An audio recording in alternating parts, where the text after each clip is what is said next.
أعوذ بالله من الشيطان الرجيم بسم الله الرحمن الرحيم اللهم صل على سيدنا محمد الصابح للحق نوره ورحمة للعالمين ظهوره.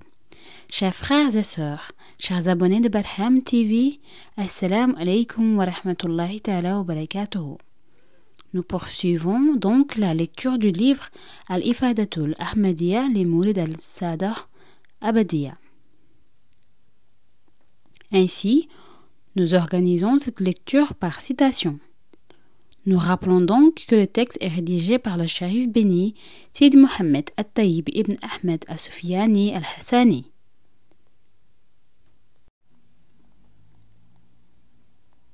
Citation 1. Lorsque vous entendez quelque chose sur moi, alors pesez-la à l'aide de la balance de la loi religieuse.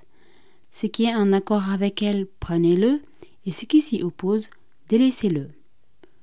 Fin de citation. Contexte. Le cher satisfaction d'Allah sur lui a été interrogé. Va-t-on mentir à votre égard? Il répondit oui, puis il cita la phrase ci-dessus. Le hadith Sidi Ahmed ibn al-Ayasi Sukayrij a dit dans son livre Al-Ijada ala al-Ifada en explication de cette parole. Cette parole de notre maître, satisfaction d'Allah sur lui, est considérée comme une juste balance dressée devant les yeux de ses disciples et de ses compagnons, afin de peser ce qu'on lui impute parmi les dires, agissements, états, croyances, etc. Il leur montre qu'ils ne doivent prendre de cela que ce qui est conforme à la loi, charia, et ce qui en diverge ne doit pas être pris et au contraire doit être délaissé et rejeté. En effet, il n'ordonne d'effectuer que ce qui est en accord avec la loi. Cette parole contient un conseil complet qui s'applique aussi bien à l'élite qu'aux individus du commun, en montrant qu'on ne suit le cher que dans les affaires avec lesquelles la législation, charia, est venue. Quant à ce qui en diverge, on ne le suivra pas en cela.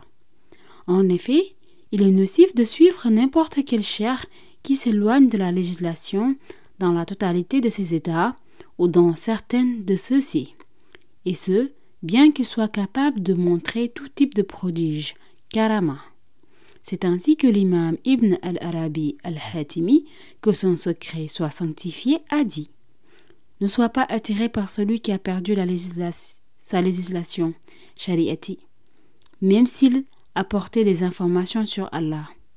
Puis il avança, et l'imam al-Shafi disait: lorsque vous entendez de moi une parole qui diverge de celle du messager, prière et salutation d'Allah sur lui, alors agissez selon la parole du messager d'Allah et jetez ma parole contre ce mur. Cette parole ressemble à celle de notre maître, satisfaction d'Allah sur lui, mais celle du cher est plus générale car elle s'applique à tout ce qui peut diverger de la législation, charia. Que cela soit envers le Coran, la Sunna, ce qu'a approuvé le messager sans l'avoir fait, un consensus ou une analogie, qiyas.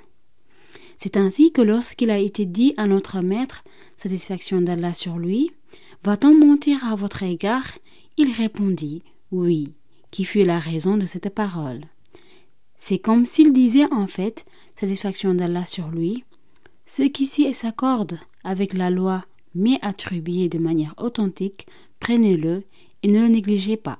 Quant à ce qui s'y oppose, alors c'est un mensonge à mon égard. Délaissez-le donc et ne revenez jamais dessus, combien même cet ordre viendrait de moi.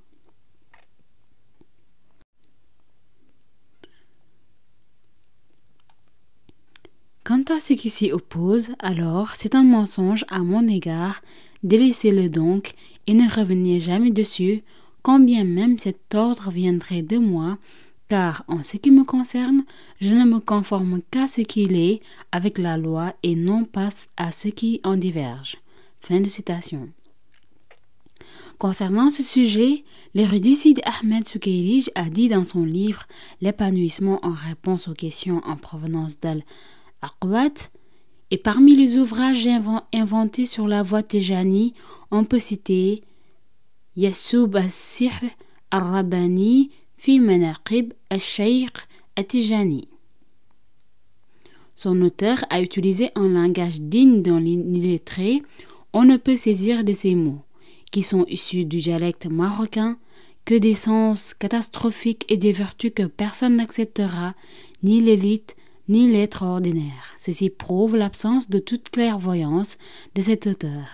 Notre bien-aimé, celui qui invoque souvent Allah, Ibn Ashayr, nous a informé qu'il a montré une copie de ce livre à notre maître Mohammed al-Bashir, petit-fils de notre maître, satisfaction d'Allah sur lui, qui lui ordonna de le brûler et désavoua quiconque l'aurait lu sans le brûler.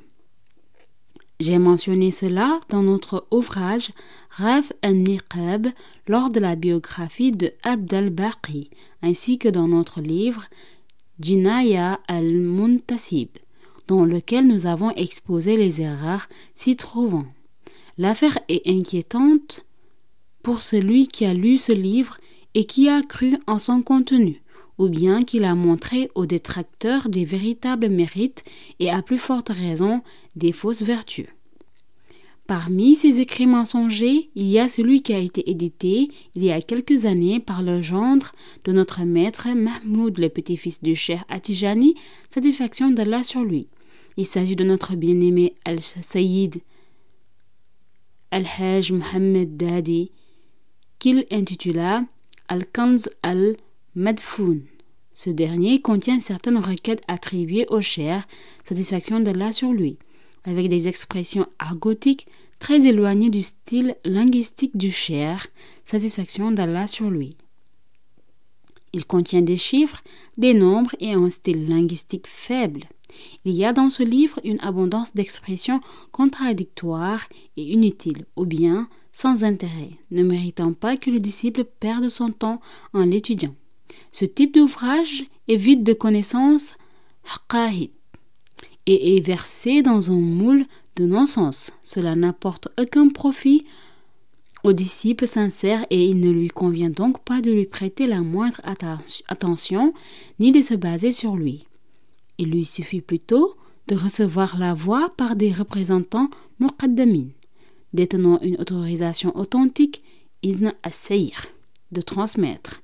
Il ne lui est pas obligatoire de croire à la véracité de l'autorisation qu'il possède dans les récitations obligatoires ou non, auxquelles font allusion les livres de cette voix, car la voix est une chose et les écrits une autre. Cependant, le fait de penser du bien de ce que ces écrits contiennent est une caractéristique des gens qui reconnaissent le mérite des gens d'Allah. Ils croient ainsi à ce qui a été rapporté par eux ou sur eux, même s'il s'agit de ce qui dépasse le domaine de la raison. Et c'est Allah qui accorde le succès. Fin de citation. À propos du même sujet, l'érudit Sukayrij a dit dans son livre Al-Hijada al-Ifada: je me suis arrêté sur un petit livre intitulé Yasub as-Sihr al-Rabbani fi Manaqib al-Shaykh at-Tijani. Son auteur n'a pas craint son Seigneur, car il y a mentionné d'innombrables prodiges inventés et attribués par mensonge au cheikh. Satisfaction d'Allah sur lui, alors qu'ils n'ont jamais existé. Il a inventé également des mérites sur la voie tijania, qui n'ont pas été rapportés par le cheikh, qu'Allah sanctifie son secret et qu'il n'a jamais énoncé. Il a félicité avec exagération Sid Abd al-Malik Boutaïbah et Sid Abd al-Baqi al-Murshidi, qui sont tous deux compagnons du cheikh, satisfaction d'Allah sur lui. Il s'est exprimé avec une langue d'ignorant qui ne sort que de la bouche d'un mécréant peu éduqué, ou de quelqu'un qui ne sait rien de la voie tijania. Son exagération l'a mené à les préférer au cheikh, satisfaction d'Allah sur lui. Il leur a attribué des paroles qui ne sortent que de la bouche des mécréants. Or, tout compagnon du cheikh, qu'il figure aussi bien parmi les gens du commun que parmi l'élite, est très loin de prononcer de telles impiétés. Gare donc à celui qui a trouvé ce petit livre, qu'il se méfie de l'égarement et qu'il y ait la certitude que notre voie mohammedienne n'est pas conforme à ce précepte qui mène vers la perdition. Qu'Allah nous préserve de l'ignorance et de l'inconvenance à l'égard des gens vertueux. Quand j'ai lu ce livre, j'ai ordonné à celui qui le possédait de le brûler ou de le déchirer, car il est en totalité un pur mensonge qui ne peut point être bénéfique et qui peut porter préjudice aux gens. Fin de citation. À ce titre, l'érudit du Sukayrij a ajouté dans son livre Nasih al-Ikhwan: celui qui s'écarte du précepte du livre saint et de la sunna n'est pas tijani, et ce, bien qu'il annonce qu'il l'est. Il te suffit pour en être sûr de savoir que le cheikh a déclaré: analysez tout ce qui est rapporté sur moi selon une balance. Ce qui est conforme à la loi religieuse, appliquez-le, mais ce qui ne l'est pas, rejetez-le. La vérité est la meilleure des preuves.